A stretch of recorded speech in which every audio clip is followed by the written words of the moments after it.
So please welcome Cormac Russell. Now, Cormac is Managing Director of Nurture Development, which is an asset-based community development, research development and training organisation which aims to support the proliferation of inclusive bottom-up community-driven change. Welcome, Cormac. I'll hand over to you now. That's all right. Thank you. That's great, Joe. Thank you. And thank you, Claire and Molly. This is incredibly powerful, what you shared and how you've shared it as well. I found it very upsetting in all the right ways. I thought rather than actually use slides, that what I try to do is just talk to you from my heart. Last night I was thinking a little bit about what might be useful to say. And I think an awful lot of the reason why we're in the trouble that we're in is because we have folks who are trying to make decisions without heart or skin in the game, or maybe because they have been traumatized themselves and they haven't actually faced their own trauma. So they've maybe hidden away in policy-making corners of the world, trying to do things that shut off their own pain. I often feel a lot of what we mean when we talk about social care ends up being quite meaningless when the decisions that are being made by people who are trying to solve other people's versions of the trauma that they either haven't experienced or they don't want to face within themselves.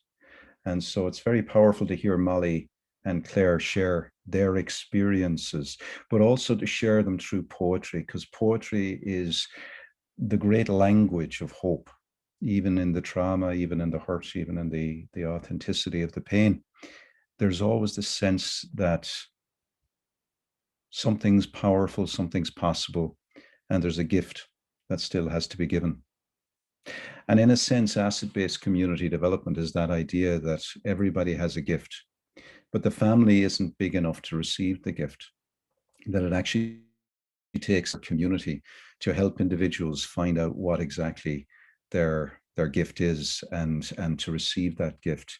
There's an old adage, I'm sure some of you have heard it before, that it takes a village to raise a child. But the rest of that goes that if the village fails to raise the child will burn the village down to feel its warmth. And I think it's really important to pay attention to both those ideas, actually. My own story is, at the age of 6, I was put in an orphanage because my own biological mother, for reasons I don't know to this day, wasn't in a position to raise me herself. And so I spent the first 2.5 years in an Irish orphanage, and then was adopted by an Irish couple from Limerick. The orphanage was in Dublin.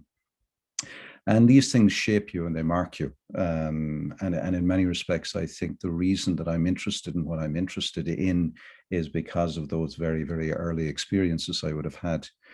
So I found, I'm 50 this year, I found out at the age of 49 what my real name was. So I'm known as Cormac Russell, but my real name is actually David, my first name. And I think it's really interesting as I think about social care, because one of the things that I've learned across my own experiences in life, and in my 20s, I went on to work with the Irish care system to try and think differently about how we imagine social care. And in that system, I really began to wake up to the fact that there's no such thing as the career or the policy people and the people with lived experience. There's us. And the better we're able to actually hear each other's stories and our own stories, the better we are at showing up in people's lives. So when I started working as a professional, one of the things that really struck me in the 90s, when we were shutting down very big institutions and taking kids who were wards of court out of those institutions, largely run by so-called religious, and we were trying to bring them into what we called community care at the time. It really struck me that even though we were bringing kids out of very big institutions and into local neighborhoods, the one thing that was pretty much absent was care. There wasn't any real care. And I think mainly the reason there wasn't care was not because the staff who were working in these houses didn't care. It was because the kids who were being moved into these houses, which were in neighborhoods in Dublin and Limerick and Galway and Cork, all over Ireland, and the exact same thing was happening in Sheffield and England and the Netherlands, all over at this time, maybe a few years before, in more progressive countries, was we assumed that we could take kids and other folks who had been pushed into institutions, maybe run by the state, maybe run by religious orders, and we could take them out of those big institutions and put them in neighborhoods, and somehow that would be community and that would be more caring. But all we really did was actually take kids out of big institutions and put them in smaller institutions. Just because you put somebody in a place called a neighborhood or a community does not mean that they actually have a life where they're connected to a community and they experience care. So around about 93, 94, I became really curious about how might you actually connect the gifts of a young person who has been pushed to the edge of their family life, of their community life, of society. How might you connect them with folks who really, really love them and care for them? Not just family, not just adopted people, not just foster parents, but an entire community that says, actually, in order for us to be a community, we've got to figure out a way that we can hear your voice and we can receive your gifts. And that just totally turned my world upside down. Seems kind of a simple thing to say, but it woke me up to the fact that you could spend your entire life being paid to help or just volunteering to help. But if you don't actually figure out a way that you can build a bridge between the people you're trying to help and the center of a community life, all you're ever going to do is institutionalize people. And it doesn't matter whether that's done in a neighborhood or it's done in a big gray weeping wall building of an institution. So my life over the last 25 years or so has been around figuring out how do you build a community where there's a place for everybody's contribution, and particularly for those who've been pushed to the edge. And I've come to believe that there are two tools for building a caring world, social care, if you want to call it that.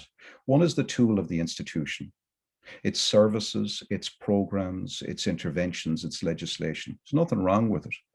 But I wouldn't use a hammer to eat my soup. So like any tool, it's got its limits. But there's another tool, and it's the tool of community. And in that tool, there's all kinds of possibilities that aren't available to us through the institutional tool. And I think one of the biggest problems we face today, and I face it not just as somebody who's interested in my head, but I face it as somebody with a lived experience, which is mine and mine alone, of being through the care system, working in the care system, and trying to figure out what care actually means, not just for me, but for people I love and for people I care about. And I've come to believe that the second tool of change, community, isn't just about friends and family, but it's about mainly, I think, the places where we live, getting better connected together and recognizing actually we're all interdependent with each other. And if we don't really figure out a way of doing something serious about that, and actually reminding people that the primary unit of change isn't an institution, it's not even a family, it's a neighborhood. And that all kinds of possibilities that we can't imagine in an institution, we can't imagine in a family, and we certainly can't imagine in the hollow isolation of lonely selfhood, are possible in this place we call neighborhood. A dear friend of mine once told me a story about working in a neighborhood, and because he was a community worker himself, he was walking around the neighborhood one day and he saw a guy walking through the neighborhood with a parrot on his shoulder. This is not something you see every day in this particular neighborhood. So he followed him. And he walked up and he said, I'm curious, what's the story with the parrot? And the guy says, well, I come here every Thursday and I visit the house over there. And he pointed to a house just over on the corner of the street. And he told my friend, he said, I go there and there's 6 guys there. They've got, various mental health challenges. And he said, they live together. And he says, I go there and I visit them, and they talk to the parrot talks to them. And, it's what I do. And my friend said, that's an unusual thing to do. He said, I work here in this community. I've never heard about that house. He said, I've never met those men. Do you think maybe you could blag me in? I'd like to meet them. And so they did, and they went into the house. And my friend met these guys, and he discovered these 6 lovely, wonderful human beings who were living in sublime isolation in this neighborhood he'd never met before, who never go out in the neighborhood except with paid professionals who put them in a van and drive them to wherever they're going. And my friend said to them, how many people do you know living around here? How many neighbors do you know? They didn't know one. He said, that's bonkers. He said, I work here. I'm very happy to link you guys together. Let's do something about this. So he began the journey of trying to figure out how he, as a community builder, could build a bridge between the contributions, the gifts, the knowledge, the skills, the experiences that these 6 men have and the wider community. And in all kinds of ways, all kinds of possibilities opened up. They had a garden that none of the staff wanted to tend because it wasn't in their job description, and none of the men were really confident enough to look after. And so the first thing he did was he put an ad in the local shop, garden, desperately seeking gardener. Anybody interested? Call this number. Left his mobile number.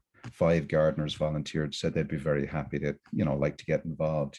One of the men actually got enough confidence to start actually working with one of the gardeners and began to actually create a community garden. This guy also had an absolute addiction for coffee, loved coffee. So the gardener said to him one day, why don't we go up to the local coffee shop, get some coffee beans and bring them back because they're really, really good for fertilizing. Somebody else said, we can have any color on our walls as long as it's magnolia. He says, I don't know if you've ever been in any of these places. It's like they get the furniture and the paint from all the same catalogs. You can have any color you like as long as it's magnolia, and you can have any kind of seat you want as long as it looks the same as every other one of these institutions. So they said, well, we got all of this empty walls. Why don't we invite some artists to come along and actually start working with these as canvases so we can get some nice stuff on the wall to look at. Local artists started to rock up. Men started connecting with the local artists and not alone using the magnolia walls, but actually getting out onto the pavements and actually starting to do some chalk art. Today, those 6 men are not patients in an institution that happens to be in a neighborhood. They're neighbors. They've been redefined back into the heartland of where care and community actually happens, where we live our lives. So I think my message, and I'll finish on this, is maybe the answer to the questions you're trying to pursue are just a couple of door knocks away. And maybe instead of occupying Wall Street and trying to change legislative frameworks, we need to start by occupying our own streets and building the power and the confidence and the agency, not alone to hold just our legislators to account, but to hold each other in each other's arms as gifts that we cannot live without. If we did that,